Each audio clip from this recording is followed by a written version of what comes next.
नमस्कार, जी पूर्वी में आपका बहुत बहुत स्वागत है। आप देख रहे हैं बड़ी बहस और आपके साथ मैं हूं शिवपूजन झा। एक ऐसा सूबा जिसे कुदरत ने दिल खोलकर धन दिया है, लेकिन ये वो सूबा है जो मुफस्सिली के दायरे से बाहर आज तक नहीं निकल पाया है। बात झारखंड की हो रही है। इसके पास ऊर्जा की इतनी ताकत है जिससे पूरा देश रोशन हो सकता है, लेकिन विडंबना देखिए कि बिजली की किल्लत से जूझना इसकी मजबूरी है। जाहिर है वजहों में सियासत भी शामिल है, मगर अब उम्मीद है कि यह की जा सकती है कि इस सूबे की किस्मत बदल सकती है पावर प्रोजेक्ट के जरिए।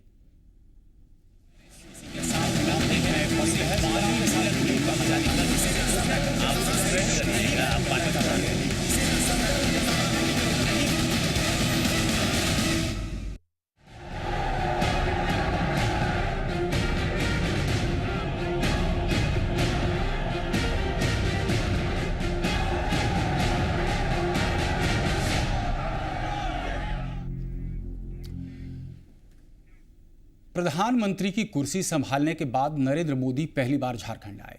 लोकसभा चुनाव में वायदे को पूरा करने की नई उम्मीदों के साथ कुछ उम्मीदें पूरी भी की।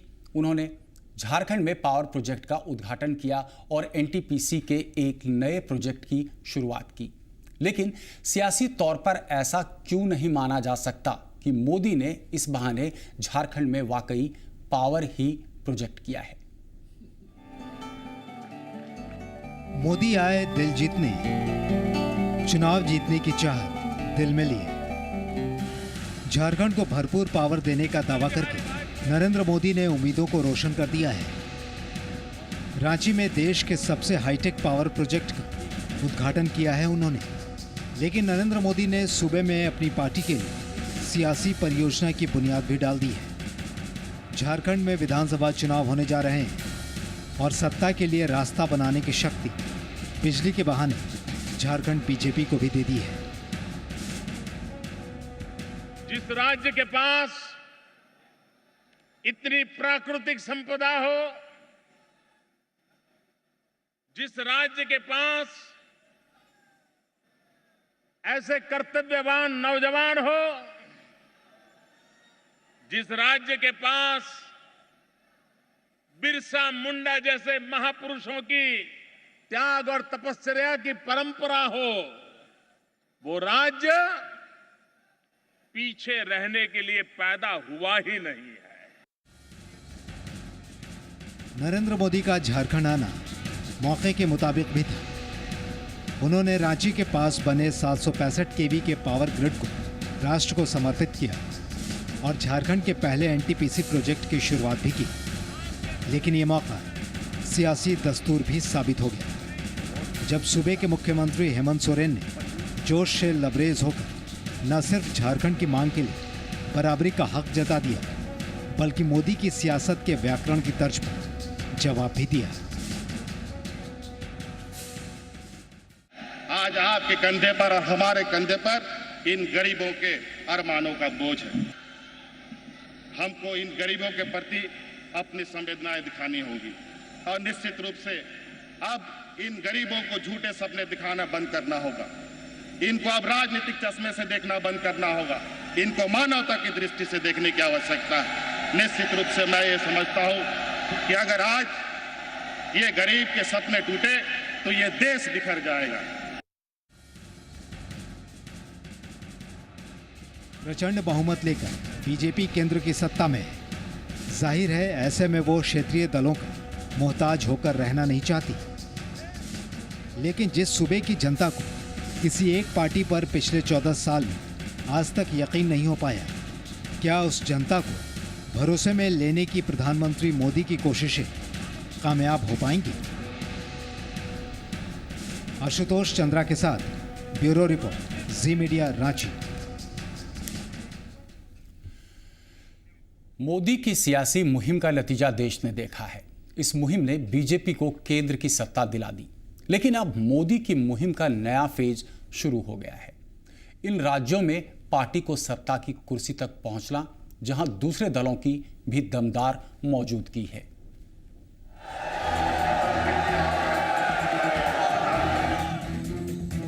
मोदी की मौजूदगी और मोदी के मुरीदों का जोश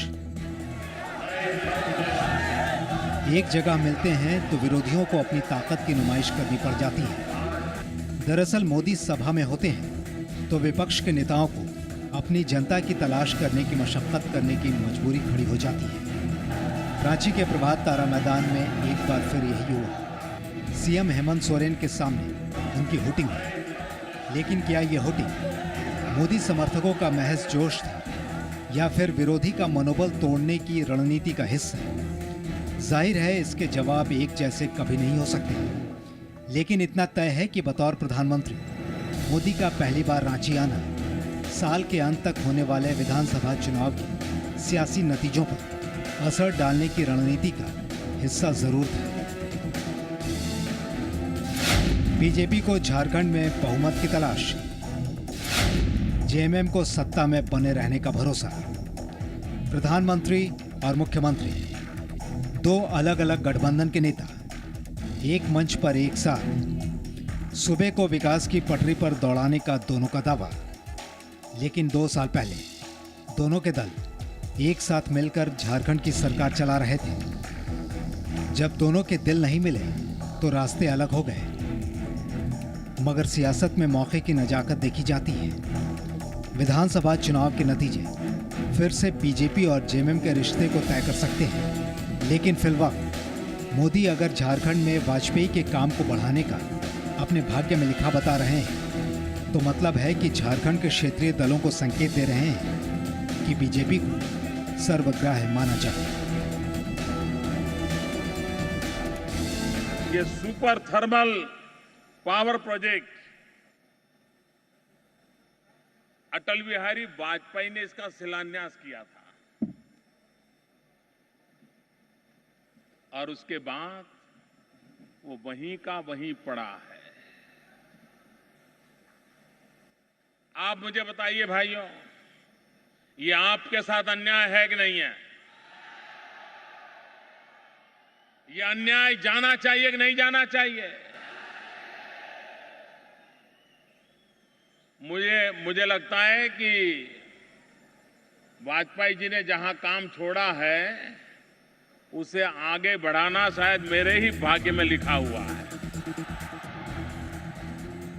झारखंड में पीएम का प्लान कुदरती तौर पर अमीर राज्य को मुफलिसी के दायरे से बाहर निकालने का दिखा, लेकिन इस कवायद में मोदी का मिशन भी नजर आ गया। वैसे सवाल जेएमएम का है। लोकसभा चुनाव में 14 में से 12 सीट बीजेपी के हाथों में आने के बाद विधानसभा चुनाव में जेएमएम मोदी की मुहिम का शिकार होने से बच जाए।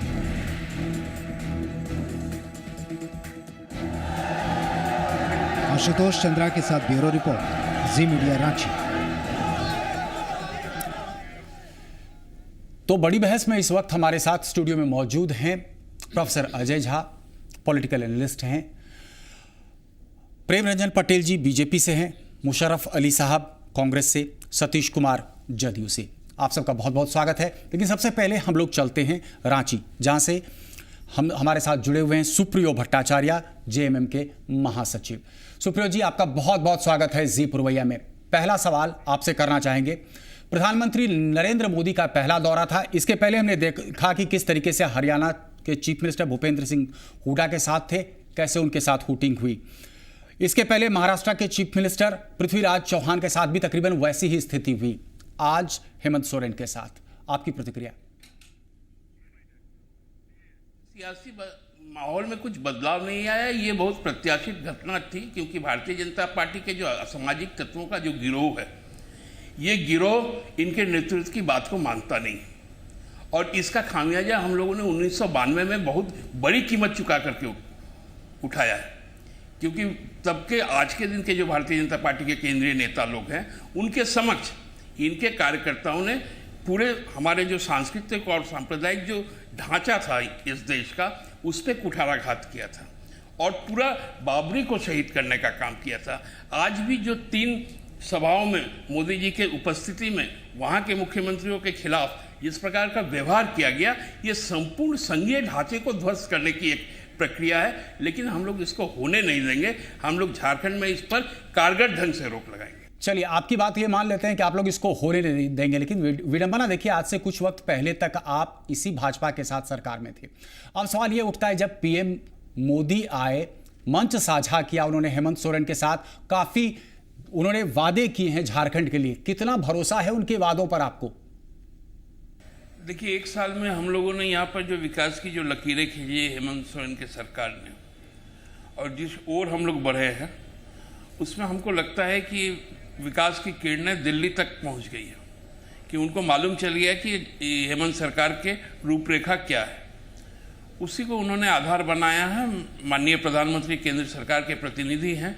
हम लोगों को बहुत कुछ प्राप्य है उनसे, चाहे वो कोल का रॉयल्टी हो, हम लोगों का जो विस्थापित लोगों की जो पुनर्वास की मामला हो, कोयले पे जो लीज यहाँ पर समाप्त हो गया, वो लीज नवीनीकरण के एवज में जो प्राप्त कोल इंडिया से राशि है, इन सारी चीज़ों को जिस दिन हम लोगों के पास में आ जाएंगे, हाथ में हमारे पैसा आ जाएगा, उस दिन हम लोग अपने आप में विशिष्ट राज्य हो जाएंगे। इसके लिए हमें कोई केंद्र सरकार की कोई विशेष कृपा की जरूरत नहीं है। जी, अब मोदी जी भी अपने भाषण में कह रहे थे तकरीबन 400 करोड़ का इजाफा हुआ है झारखंड सरकार को, लेकिन पीएम मोदी के इस झारखंड विजिट को आप किस तरीके से देखते हैं? सिर्फ सियासत था, या आपको लगता है कि मोदी जी का ये विजिट झारखंड में ये जरूरत थी? देखिए, निश्चित तौर पर यदि कोई भी पार्टी सियासत करती है तो उसके हर कार्यक्रम में सियासत का कहीं ना कहीं एक हिस्सा तो रहता ही है, इससे इनकार नहीं किया जा सकता।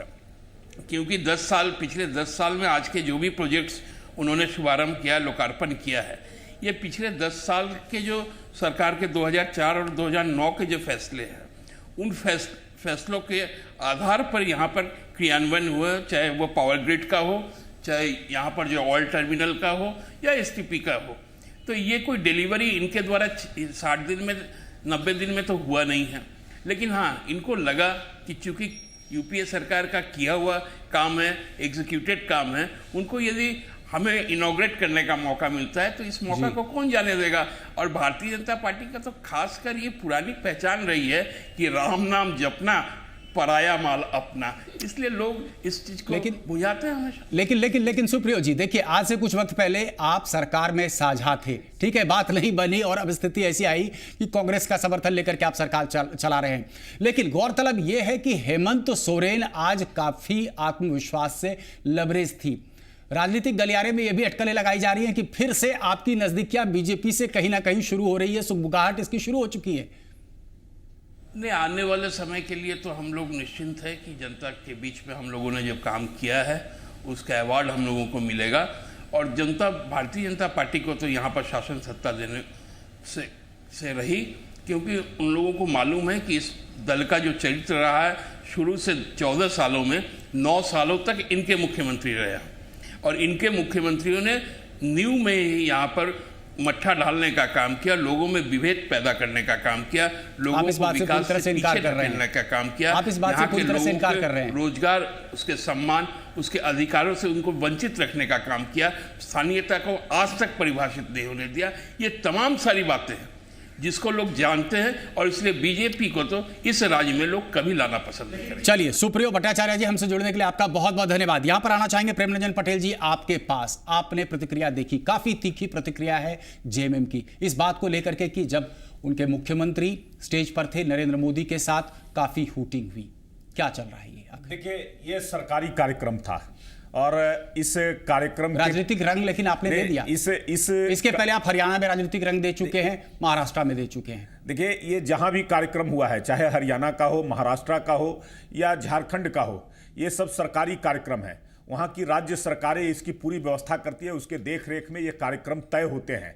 और वहां अगर जनता आती है, वहां के मुख्यमंत्री हैं, और जनता आती है तो उस मुख्यमंत्री को अगर पसंद नहीं कर रहा है, उस मुख्यमंत्री को अगर जो है सुनना नहीं चाहता है, तो इसमें नरेंद्र मोदी या प्रधानमंत्री या भारतीय जनता पार्टी का इसमें कहां कोई दोष है? इसमें अगर जो है प्रधानमंत्री तो मना कर रहे थे, लोगों को करने के लिए, लेकिन मुख्यमंत्री की बातों को लोग सुनना नहीं चाह रहे थे। कहीं ना कहीं वह मुख्यमंत्री अलोकप्रिय हो गए उस राज्य के अंदर में। उनके जो कार्य है वो कहीं ना कहीं वहां की जनता उसको पसंद नहीं कर रही है, जिसके कारण उनकी बातों को वो सुनने के बजाय अब लोगों को आशा देश के प्रधानमंत्री नरेंद्र मोदी पर टिकी हुई है। यही लॉजिक है आपका भूपेंद्र सिंह हुड्डा जी के लिए, यही लॉजिक है आपका पृथ्वीराज नरेंद्र मोदी की बातों को जो ज्यादा तरजीह वो लोग दे रहे थे। प्रेम रंजन पटेल जी, यही लॉजिक आप देना चाहेंगे भूपेंद्र सिंह हुड्डा जी के लिए, पृथ्वीराज चौहान जी के लिए?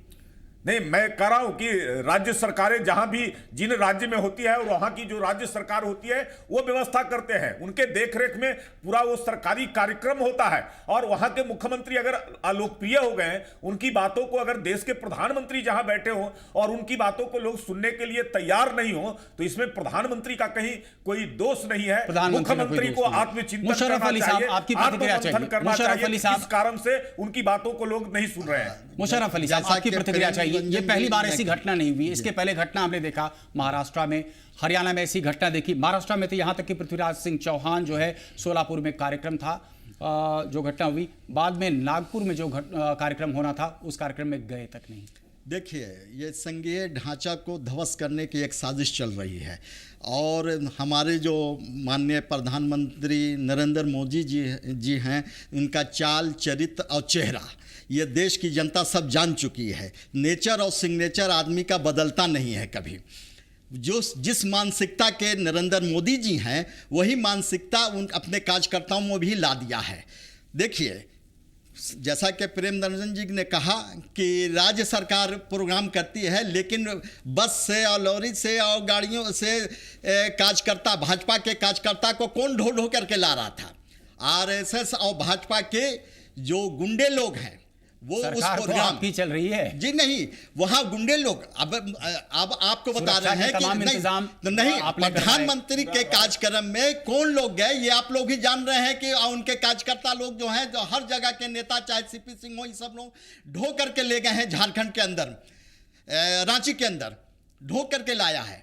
मेरा ये कहने का है कि अगर राज्य सरकार के चीफ मिनिस्टर अगर चाह लें, जैसा कि मैं आपको बता देना चाहता हूं कि हमको याद आ रहा है कि सीबी गुप्ता या गोविंद बल्लभ भाई पंत ने यूपी में, इलाहाबाद में पंडित जवाहरलाल नेहरू को आने नहीं दिया था, रोक दिया था, जैसा हमको मालूम है। अगर मुख्यमंत्री जी सोचा है जाए जिस स्टेट का, तो प्रधानमंत्री को अपने स्टेट में आने नहीं देगा। ये संघीय ढांचा का ये उल्लंघन हो रहा है।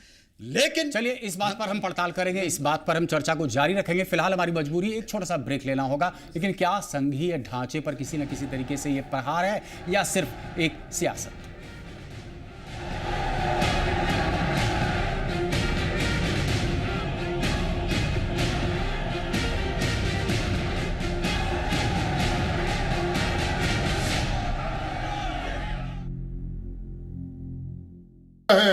और 25 तारीख को आपके सामने परिणाम आएंगे कि विज्ञापन की सरकार को लोगों ने देखा या रखना चाहता है। चलिए, हम कोशिश करेंगे 25 तारीख को आपको इस स्टूडियो में हम निमंत्रण भेजें और आप यहां मौजूद हैं। एक लार्जर पर्सपेक्टिव मुझे चाहिए, एक पॉलिटिकल एनालिस्ट होने के नाते। प्रोफेसर अजय जी, जो घटना हुई आप इसको किस नज़रिए से देखते हैं? क्या आप मानते हैं, जैसा कि हमारे जदयू के एमएलसी साहब सतीश कुमार जी ने कहा, कि कहीं ना कहीं ये झारखंड वासियों का अपमान था? क्या आप मानते हैं या महज एक सियासत थी? महज जो लोग वहाँ जमा हुए थे, मोदी की लहर कहीं ना कहीं काम कर गई, मोदी जी ने एक अपील तो जारी की थी लेकिन उसका असर नहीं हुआ और हुटिंग हो गई, ऐसे ही? देखिए, इसे कई पर्सपेक्टिव से देखने की आवश्यकता है। थोड़ा हम लोग अगर न्यूट्रल होकर के देखें, अगर हमारे हो नहीं है पॉलिटिकल लोग जब अपनी बात करेंगे तो वो पॉलिटिकल पर्सपेक्टिव उनका होना जायज़ है, लेकिन अगर थोड़ा इसे न्यूट्रल फ्रेमवर्क में अगर हम देखने की कोशिश करें तो देखिए, ऐसी घटनाएं कहाँ घट रही हैं। मोदी जी जहाँ भी जा रहे हैं, वहाँ जो भी मुख्यमंत्री हो रहे हैं, इधर अभी जो पिछले 3 मुख्यमंत्रियों की बात हो रही है हेमंत जी को लेकर के, ये हम देखें कि जहां बीजेपी की सरकार नहीं, हाँ, जहां बीजेपी की सरकार, देखिए कंट्राडिक्शन वहां नहीं है। कंट्राडिक्शन है कि राज्य सरकारें, क्या राज्य सरकार में मुख्यमंत्री उतने ही पॉपुलर हैं अपने राज्य में? क्या वो पॉपुलर सपोर्ट से वो वहाँ पर मुख्यमंत्री बने हैं उस तरह से जैसे प्रधानमंत्री बने हैं मोदी? ऐसा नहीं है। आप हुड्डा साहब की बात करिए, आप सोरेन साहब की बात करिए, आप चौहान साहब की बात कीजिए, ये कोई भी नेता जो है वहाँ मुख्यमंत्री हैं वो पॉपुलर सपोर्ट से होकर के वहाँ मुख्यमंत्री नहीं बने। ये समस्या कहाँ होगी गंभीर? जब वो जाएंगे तमिलनाडु, जब वो जाएंगे बंगाल, जहां या फिर वो बिहार में जब लालू जी हुआ करते थे या फिर जब नीतीश कुमार जी हुआ करते थे, तब उस समय चूंकि ये सब अपने अपने राज्यों में पॉपुलर वोट से मुख्यमंत्री हुए हैं और अभी हैं भी, और वहां पर प्रधानमंत्री मोदी भी एक लंबे समय के बाद इशारा करना चाह रहे कि स्पॉन्टेनियस आउटबर्स्ट। जी हाँ, बिल्कुल बिल्कुल, ये स्पॉन्टेनियस आउटबर्स्ट था। वो चूंकि उसके साथ वो चूंकि वो प्रधानमंत्री वो किसी दूसरे राज्य का नहीं था, वो झारखंड भी वहां आता है, तो ये लोग इन लोगों ने वहां मोदी को भी वोट दिया होगा, मोदी को वोट दिया है और लोकसभा के परिणाम तो कम से कम परिणाम बता रहे हैं। तो ऐसा नहीं है कि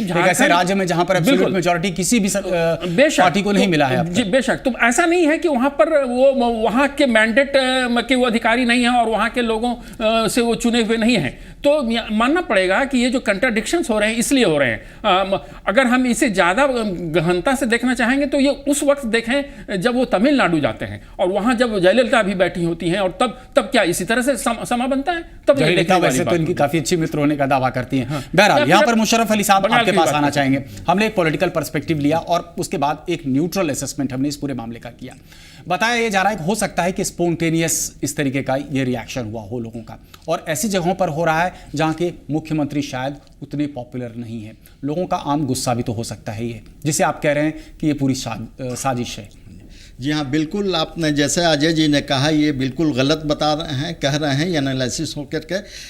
हुड्डा जी वहाँ हरियाणा में बहुत पॉपुलर मुख्यमंत्री रहे हैं और जितना वो विकास किया है, ये प्रायोजित कुछ सर्टन भाजपा और आरएसएस के गुंडे लोग उस मीटिंग में शामिल होकर करके उस प्रोग्राम में सर्टन लोग, देखिए जो टीवी आप देखिए बाइट देख रहे हैं हम लोग कि जो सर्टन जो गुंडे लोग हैं आरएसएस के, वो खिलाफ कर रहे हैं, चाहे हुड्डा जी का, चाहे हेमंत सोरेन जी का, चाहे चौहान जी का किया। ये प्रायोजित है और मोदी जी के जरिए ये प्रायोजित ये प्रोग्राम किया गया कि हम जहां जाएं जहां गैर भाजपा की सरकारें हैं स्टेट में, वहां आप होर्डिंग करते रहें। लेकिन एक सवाल हम आपसे पूछना चाहेंगे, आखिर इसकी जरूरत क्यों आन पड़ी भाजपा? इसलिए कि मोदी जी ने जो देश की जनता को जो लुभाने जो वादे किए थे, कहा कि भाई क्या क्या वादे किए थे जनता से, वो फेलियर हो गए। ये 60 दिन में ये फेलियर हो गए। इवन करके दिल्ली में तक में भी ये फेलियर हो गए, दिल्ली की राज्य सरकार नहीं। लेकिन इससे अच्छे दिन आने का जो वादा किया था देश की जनता को, इससे ये बात तो समझ में नहीं आती मुशर्रफ अली साहब की आखिर तब हुटिंग क्यों? हुटिंग हेमंत सोरेन की, हुटिंग पृथ्वीराज चौहान की, हुटिंग भूपेंद्र सिंह हुड्डा की, क्यों? ये इसलिए कि उन राज्यों में चुनाव होने जा रहे हैं, महाराष्ट्र है, हरियाणा है और आपके झारखंड है।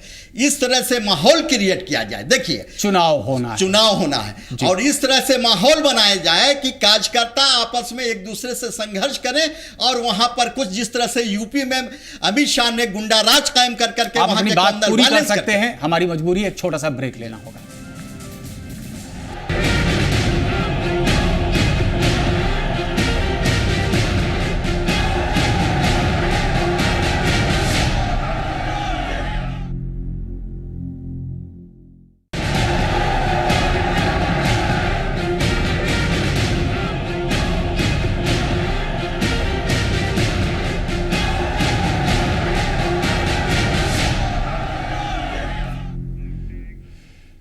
तो ब्रेक के बाद एक बार फिर से बड़ी बहस में आपका स्वागत है। ब्रेक पे जाने के पहले मुशर्रफ अली साहब माफ़ करेंगे, हम आपको आपकी बात पूरी करने नहीं दे पाए थे, हमारी मजबूरी थी। खैर, आप बता रहे थे ब्रेक पे जाने के पहले कि जिन राज्यों में चुनाव होने हैं, ये हुटिंग की सारी घटनाएं उन राज्यों से दर्ज की जा रही हैं। हाँ, आप थोड़ा सा हमारे दर्शकों को समझा पाएंगे? देखिए, वहाँ तीनों स्टेट में चुनाव है। नवंबर में झारखंड वगैरह में आ जाएगा। इसी साल के अंत में चुनाव है तीनों जगह। और एक साजिश की तरह, जिस तरह से लोकसभा में अमित शाह चुनाव में उत्तर प्रदेश ने कम्युनल वायलेंस पैदा करके वहाँ चुनाव जीता और पूरे देश के माहौल को बिगाड़ा, और जो सर्टन जो कॉमनल फोर्सेस थे वो यूनाइट हो गए। हमारे भारत के हिंदू भाई जो है 65% लोग जो है आज भी हिंदू भाई हमारे सेकुलर हैं। जो मोदी को जो 35% वोट मिला वही यूनाइट होकर के इनको वोट दिया। मेरा ये कहने का है कि कॉमनल वायलेंस अब वहाँ पर झारखंड में या फिर महाराष्ट्र में या आपके हरियाणा में तो कोई कॉमनल वायलेंस नहीं कर सकते हैं। इसलिए आपस में वो कार्यकर्ता भिड़ जाए, कांग्रेस हो या लोकदल के हो या जेडीयू के कार्यकर्ता हो, आपस में भिड़ जाए या वहाँ पर एक दंगा फसाद हो और फिर हम वहाँ पर एक माहौल बना करके चुनाव जीते। अभी देखिए यूपी में जो अभी क्रिएट हो रहा है कि मुलायम सिंह की सरकार को बदनाम करने के लिए कहीं पर वो धर्म परिवर्तन का बात उजागर करके वो वहाँ के एमपी और एमएलए जाते हैं मेरठ में। और देखिए मुलायम सिंह के डिफेंस में आप मत आइए, नहीं हम तो नहीं, हम चर्चा कर रहे हैं हेमंत सोरेन की नहीं। हाँ ये तीनों ये क्रिएट किया जा रहा है माहौल, जहां ये भाजपा और एसएस के लोग ये क्रिएट कर रहे हैं। ये फास्टिस्ट लोग एक हंगामा कर करके देश में अनार्की पैदा करना चाहते हैं और संघीय ढांचा को ध्वस्त करना चाहते हैं। इनकी यही मंशा है। प्रेम रंजन पटेल जी तमाम आरोपों का खंडन करें। नहीं देखिए, सबसे पहले तो प्रधानमंत्री नरेंद्र मोदी जी के अभी लगभग 87 दिन अभी हुए हैं। देश की जनता को उनसे बड़ी उम्मीदें हैं और जहां भी जा रहे हैं नरेंद्र मोदी जी जा रहे हैं, जिन सरकारी कार्यक्रमों में जा रहे हैं, झारखंड में हो, हरियाणा में हो, महाराष्ट्र में हो, कहीं भी कोई पार्टी का कार्यक्रम नहीं था, दलीय कार्यक्रम नहीं था, वो सरकारी कार्यक्रम थोड़ा सा आपको रोक रहा हूं और थोड़ा सा रोक रहा हूं यहां पर।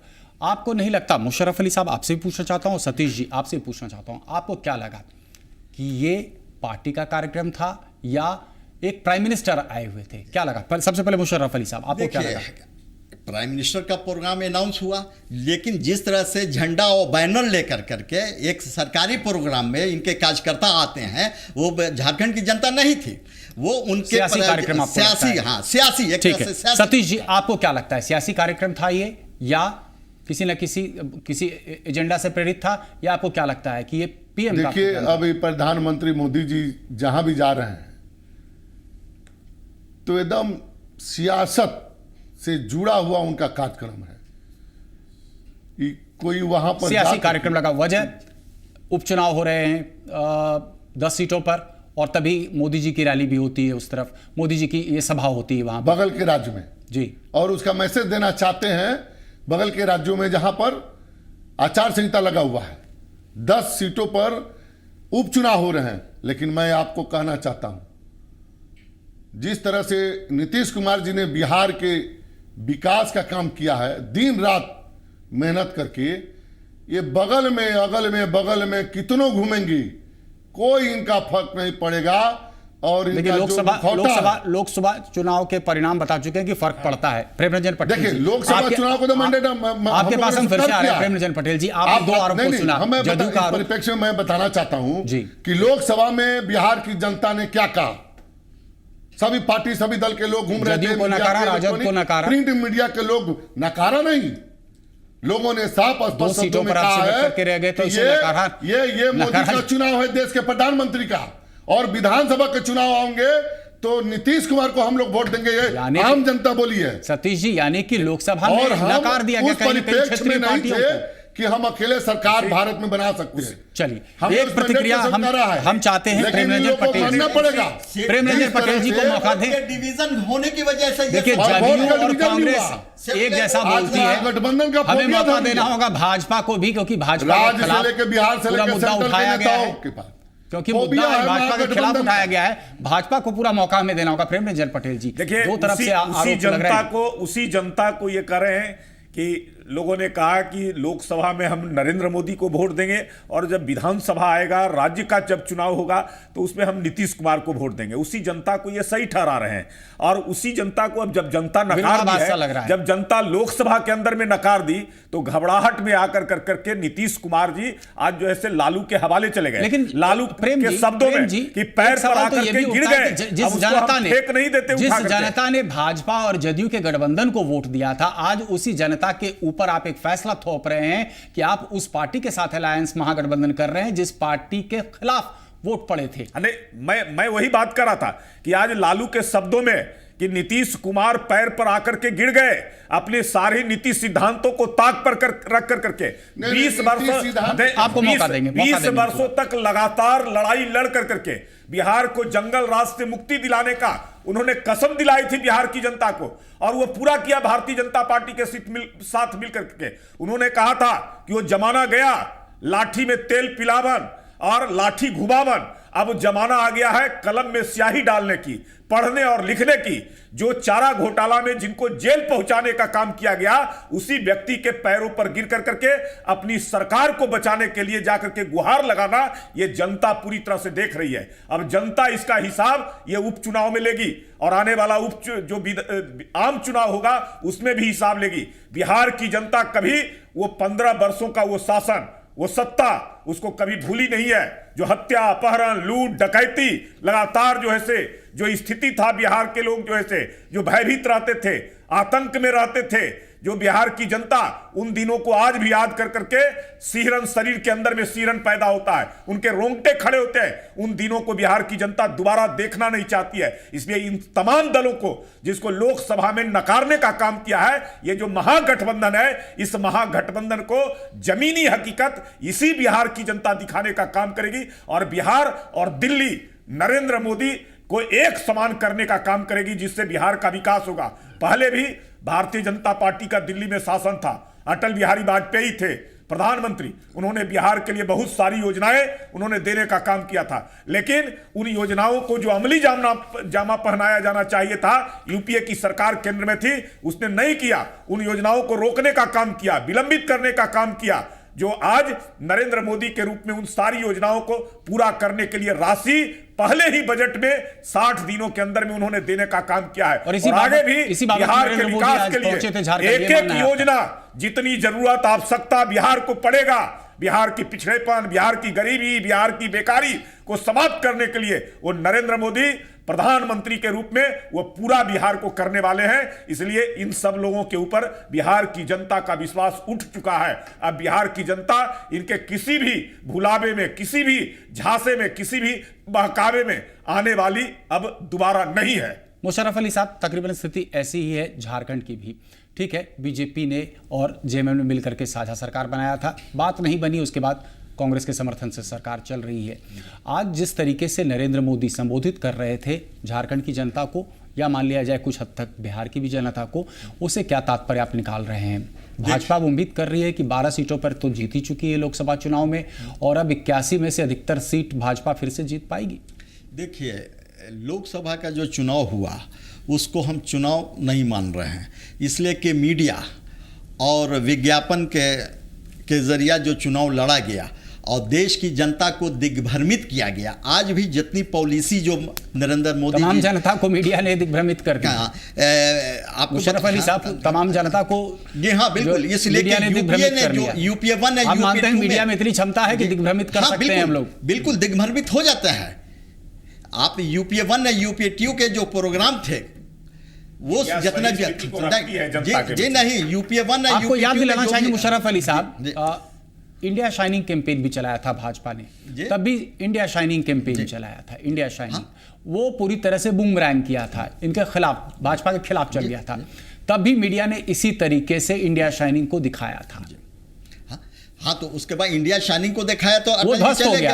आप मीडिया पर आरोप लगा रहे हैं, वो तो ध्वस्त हो गया था। नहीं, आज हमारे साथ आपने वही किया है, मीडिया के लोगों ने, माफ कीजिएगा, लेकिन मैं आपका कह रहा हूं, लेकिन हम तो आपको पूरा मौका दे रहे हैं, चाहे एफडीआई हो, चाहे जो भी प्रोग्राम यूपीए का जो हो, आज सब नरेंद्र मोदी उसी कांग्रेस की पॉलिसी और प्रोग्राम पर लागू कर रहे हैं। इनके पास वो क्षमता नहीं है, कोई विजन नहीं है नरेंद्र मोदी जी के पास। जो कांग्रेस का विजन था उसी के प्रोग्राम को इंप्लीमेंट कर रहे हैं। अब झारखंड की बात है, 2004 में जो प्रोग्राम बना और हमारे मनमोहन सिंह जी ने 10 सालों के अंदर जो झारखंड को दिया है, बहुत कुछ दिया है। अटल जी ने बिहार की जब प्रधानमंत्री थे तो बिहार की, मोदी जी यही तो आज गिनाने की कोशिश करते हैं कि पिछले 10 सालों में कितना विकास हुआ झारखंड का। 10 साल हमने किया, INS हमने ये किया, आप क्रेडिट ले रहे हैं, क्रेडिट ले रहे हैं। रोड हमने कश्मीर का वहां पर बनाया, क्रेडिट आप ले रहे हैं। प्रेमचंद पटेल जी, कम से कम मोदी जी को इतना क्रेडिट तो दिया जा सकता है कि 400 करोड़ का जो इजाफा हुआ है, जिस तरीके से रॉयल्टी बढ़ाई है झारखंड में, कम से कम इतना क्रेडिट मोदी जी को दिया जा सकता है क्या? प्रेमचंद पटेल जी ये कह रहे हैं कि जैसे हमने जो पॉलिसी तय किया उस पॉलिसी पर चल रही है। इनको पता नहीं होगा, प्रधानमंत्री ग्राम सड़क योजना अटल बिहारी वाजपेयी का शुरू किया हुआ था, जो सभी गांवों को 1000 की आबादी वाले गांवों को 2007 तक पक्के सड़क से जोड़ना था। 6 साल से 14 साल के बच्चों को अनिवार्य शिक्षा के लिए सर्व शिक्षा अभियान उन्होंने लाया था। गरीबों को अनाज 2 रुपये किलो गेहूं और 3 रुपये किलो चावल, अंत्योदय और अन्नपूर्णा योजना के तहत उन्होंने लाने का काम किया था।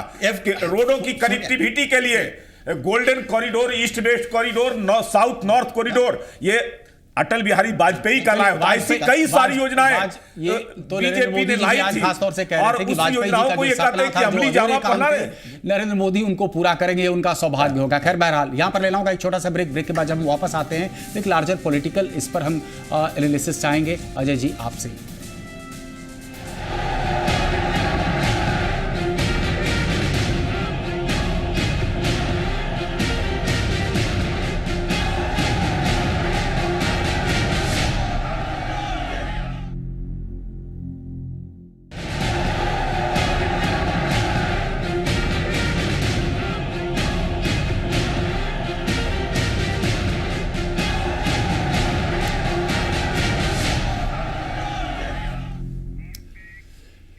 तो ब्रेक के बाद फिर से बड़ी बहस में आपका स्वागत है।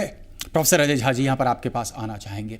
अगर हम नरेंद्र मोदी के भाषण की जो झारखंड में दिया गया, रांची में दिया गया, गौर से सुनते हैं तो कम से कम इतना तो साफ है कि कहीं ना कहीं शुरुआत हो चुकी है चुनाव प्रचार प्रसार की। एजेंडा भी लगभग भाजपा का क्लियर लग रहा है। विकास के मुद्दे पर भाजपा लड़ना चाह रही है चुनाव। जिस तरीके से सब्जबाग दिखाया जा रहा है, उसको सब्जबाग हम कह लें या कम से कम सपने दिखाए जा रहे हैं झारखंड की जनता को। 10 साल 14 साल जबरदस्त उपेक्षा इस राज्य की, खनिज संपदा में इस कदर धनी, लेकिन इसके बावजूद लोग इतने लाचार, बेबस, इतने गरीब। हमसे आपसे समझना चाहते हैं इसको किस तरीके से देखा जाए। आज पूरी तरह से आत्मविश्वास से लबरेज हेमंत सोरेन भी थे, आत्मविश्वास से लबरेज नरेंद्र मोदी पहले से रह रहे हैं। दोनों के भाषणों को आप किस तरीके से देखते हैं हुटिंग के बावजूद? जैसे देख, नरेंद्र मोदी जिस तरह की शख्सियत बन करके भारत में उभरे हैं, उसके सामने अगर हेमंत जी को हम देखें तो उन्हें बहुत ज़्यादा मार्क्स देने पड़ेंगे, चूँकि इस स्थिति में हेमंत सोरेन काफ़ी दमदार के बावजूद अपने भाषण पर वो बने रहे, कायम रहे। बेशक, और उतना ही नहीं, उन्होंने पूरे अपने भाषण के लय को बनाए रखा, और बावजूद इसके कि कुछ उनके विरोध में कुछ स्वर भी उठे थे जिसको लोग हुटिंग कह रहे हैं, जो धीरे धीरे खुद स्वतः शांत भी होता चला गया, ऐसा मैंने देखा। हाँ जी, देखिए उसका कारण है झारखंड को हमें समझना पड़ेगा कुछ दूसरे तरह से भी। झारखंड अगर हम देखें तो झारखंड का निर्माण ही हुआ था तो उसमें वो उस एरिया के जो 2000 में जो बना, तो उसके पहले जो आंदोलन, एक लंबा इतिहास है, 100 साल से ऊपर का इतिहास रहा है झारखंड बनाने की बात को लेकर के। अब उस झारखंड में पहले नॉन ट्राइबल्स की संख्या बहुत कम थी, और ग्रेजुअली समय के साथ साथ, और ख़ास करके उस समय तक ही जब झारखंड एक अलग स्टेट बना, तब तक ही ये बिल्कुल आधा करीब हो गया था, जिसको जो बाहरी लोग हैं उन्हें वहाँ दीकू कहा जाता है। तो उन दीकुओं की संख्या बढ़ गई। तो अब जो पहले जो थे कंट्राडिक्शन थे कि नहीं ये ट्राइबल का लैंड है, ये इसमें झारखंड पार्टी के जो जैसे शिबू सोरेन वगैरह काफ़ी प्रतिष्ठित नेता रहे हैं अपने ज़माने के, तो वो उन लोगों ने इस चीज़ को दरकिनार कर दिया कि ये सिर्फ ट्राइबल का ही नहीं है, ये झारखंड में रहने वाले स्कैम भी हुआ बिहार के दिनों में, तो खासतौर से काफ़ी ट्राइबल लैंड को लेकर के काफ़ी स्कैम्स भी। जी हाँ, तो वो एक अलग इशू था। मैं कहना चाह रहा हूँ कि वहाँ का जो डेमोग्राफिक सेटअप जो है वो बिल्कुल ट्राइब्स नॉन ट्राइब्स का सेटअप है वहाँ बावजूद। लेकिन क्या होता है, ट्राइबल पॉलिटिकल पार्टीज में काफ़ी विखंडन होता रहा है। कई तरह की ट्राइबल पॉलिटिकल पार्टी बांटी जाए, तो वो उस तरह से अगर वो यूनाइटेड भी हों तो सारे वोट अगर इसी आधार पर देखे जाए कि सेक्शंस में वोट पड़ते हैं तो भी ट्राइब्स के एक वोट सारे उन्हें नहीं जाएंगे, क्योंकि उनके कई अपने ही विघटन हो गए। तो निश्चित तौर पर जो नॉन ट्राइब्स हैं उनका भी एक बहुत बड़ा दबदबा वहाँ है। लेकिन इधर हाल के समय में जो ट्राइब्स का वहाँ एक काफ़ी वर्चस्व भी बढ़ा, चूंकि ज़्यादातर मुख्यमंत्री करीब करीब सभी ट्राइब से ही आते रहे। चर्चा तो अब शुरू हुई कि ट्राइबल होना चाहिए मुख्यमंत्री या नॉन ट्राइबल। जी हाँ, ये भी होना, अब ये चर्चा इधर आने लगी है, बावजूद इसके चूंकि इसलिए होने लगी है कि वहाँ नॉन ट्राइब्स, लेकिन इसके बाद कहीं ना कहीं जो है ट्राइबल्स की हितों की अनदेखी हुई है। आपकी आज्ञा हो प्रेम रंजन पटेल जी से एक टिप्पणी लेना चाहेंगे। प्रेम रंजन पटेल जी, जाते जाते एक टिप्पणी, आए तो थे पावर प्रोजेक्ट का उद्घाटन करने, शिलान्यास करने, लेकिन जाते जाते कहीं ना कहीं ऐसा नहीं प्रतीत होता है कि पूरी तरह से ये पावर प्रोजेक्ट ही था। देखिए, झारखंड से भारतीय जनता पार्टी को लगातार समर्थन मिलता रहा है। 2000 में जब अटल जी की सरकार थी उस समय झारखंड राज्य का निर्माण किया गया था और उस झारखंड राज्य के निर्माण में लड़ाई लंबी चली है। उसमें भारतीय जनता पार्टी भी अलग रूप से उस लड़ाई को लड़ती रही है और भारतीय जनता पार्टी को श्रेय जाता है उस झारखंड राज्य के को अलग करने के लिए, उसको राज्य बनाने के लिए। झारखंड में बहुत सारी प्राकृतिक संसाधनें हैं, वनोपज, खनिज संपदा इतनी भारी मात्रा में है कि वो केवल अपने राज्य ही नहीं आसपास के और अन्य राज्यों का भी विकास कर सकती है, डेवलपमेंट कर सकती है। लेकिन दुर्भाग्य रहा कि उस राज्य का विकास नहीं हो सका है। लेकिन लोगों की निगाहें आज भी जो है झारखंड के लोगों का निगाहें जो है नरेंद्र मोदी पर है कि नरेंद्र मोदी वहां उस राज्य का विकास जरूर करेंगे और ऐसी उम्मीद कम से कम उम्मीद जगी है। और जिस प्रकार से इतने कम दिनों के अंदर में आकर के नरेंद्र मोदी लेकिन पावर को प्रोजेक्ट देने का काम किया, इससे और ज्यादा उम्मीदें उनसे बढ़ गई। प्रोजेक्ट के बारे में बताना चाहता हूं, बहुत संक्षेप में टिप्पणी करना चाहता हूं। ईस्ट इंडिया कंपनी के तहत ब्रिटिश गवर्नमेंट आती है व्यवसाय करने के लिए भारत में, और किस तरह से भारत को गुलामी की जंजीर में बांधा गया। मैं मानता हूं कि नरेंद्र मोदी की सरकार उद्योगपतियों की सरकार है और उद्योगपति घराने की सरकार है, और एक साजिश के तहत नरेंद्र मोदी उसके एक साजिशकर्ता के रूप में है। और देश में जिस तरह से चाहते हैं नरेंद्र मोदी कि फिर से ईस्ट इंडिया की तरह उद्योगपति घरानों को ला करके उसके चंगुल में फंसाने के लिए, गुलामी की जंजीर में। लेकिन मैं आपको आश्वस्त करता हूं और पूरा आश्वस्त करता हूं और पूरे मजबूती के साथ कहना चाहता हूं कि जब तक देश के अंदर में नीतीश कुमार जी जैसा, लालू जी जैसा लोग हैं, देखिए 17 साल तक हो जाएगा। आपकी बात को ही सही मान लूं तो 17 साल तक आपने ऐसा होने दिया। मुशर्रफ अली साहब, कम से कम इतना तो कहा जा सकता है कि अभी तो ठीक है 3 महीने की सरकार है, लेकिन 2G 3G कॉमनवेल्थ ऐसे घोटाले तो नहीं हुए हैं। देखिए 2G 3G आपको बता दें, टिप्पणी हम चाह रहे हैं आपका बेसिकली महाजन जी के टाइम में पहले पावर प्रोजेक्ट पे टिप्पणी कर दें तो घोटाला वहीं से शुरू हुआ है। आपको लगता है ये पावर प्रोजेक्ट ही है मोदी जी का जो कुछ ये टोटल ये सरकारी प्रोग्राम नहीं, एक तरह से ये पॉलिटिकल अपना आए थे, भारतीय जनता पार्टी का प्रोग्राम लेकर के आए थे प्रोजेक्ट करने के लिए। और ये झारखंड में भी ये धूल चाटेंगे, हरियाणा और आपके महाराष्ट्र में भी ये इनको, वहां की जनता इनको धूल चटा देगी। बिहार में 10 सीट। चलिए, प्रोफेसर अजय झा जी, प्रेम रंजन पटेल जी, मुशर्रफ अली साहब, सतीश कुमार जी, आप सबका हमारे स्टूडियो में आने के लिए बहुत बहुत धन्यवाद। बड़ी बहस में बस इतना ही, लेकिन हम अपने दर्शकों से आग्रह करेंगे ताज़ा खबरों के लिए बने रहिए जी पुरवैया के साथ।